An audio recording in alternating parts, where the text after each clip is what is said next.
and we truly are excited for it. So my first question is then, how did Brave Media International come about?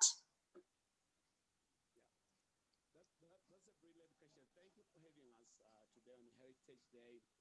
Brave Media started, I normally do missions. I go to missions. And when I was there in Mozambique, I saw the hunger and the sickness that is in that area, the desperate situation that is in that area. And not only that, but I have traveled throughout Southern Africa doing leadership trainings. But also I've realized that there's so much starvation throughout Africa, especially in villages. But I realized that somebody needs to be brave to bring about solutions in these areas. Somebody needs to be brave about raising issues that has to do with issues of development. Hence, Brave Media International to say, let Africans within African diaspora solution, whether it's cultural solutions, whether it's the spiritual solutions, it should be homemade, it should be Afro-made, if I can use that word. So hence Brave Media. So it is a platform where Africans can be able to communicate, but also where we can tell an African story. Many times the mainstream media, it tells a negative story of Africa.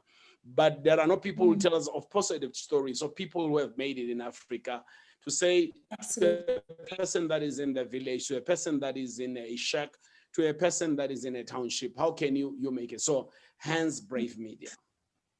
Wow, that's absolutely amazing. I love the concept behind making Africans be the ones who stand up as the solution bringers to Africa.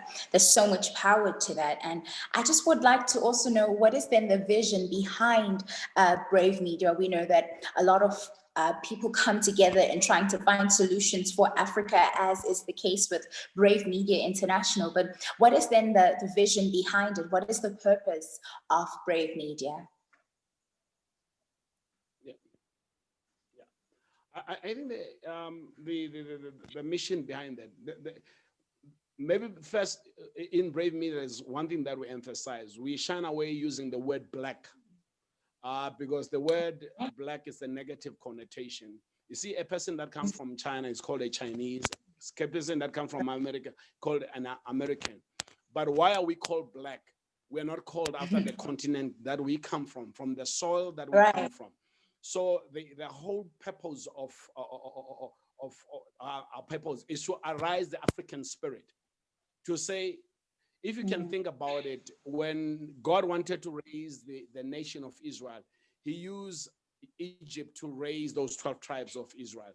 When Jesus was threatened by his fellow people, God did not send Jesus in Europe or in China, but he sent him in Egypt because he knew that Africans, they have a sense of Ubuntu. Africans, they have a sense of welcoming, a sense of embracing other people. So so the purpose of that to say, we have things that are our own as Africans that we're told that they are evil and all. So want to say, let Africa arise, let Africa come up with its own solutions. Absolutely, that is wonderful. You know, having Africa to arise holds so much victory, and it's promising within just that statement. So, Pastor, I do want to ask you though, you've been serving in ministry for quite a while now, but now there's a transition from ministry into media. And we just want to know, how are you marrying the two together? How is I wouldn't really say transition, because I assume you're still in ministry, but how are the two colliding together, and how are they interacting? Oh, that's a beautiful question right there. I want to say, for a very long time, there are things that belong to a church and we have chased them outside because of religion. Religion says media does not belong in the church. Religion says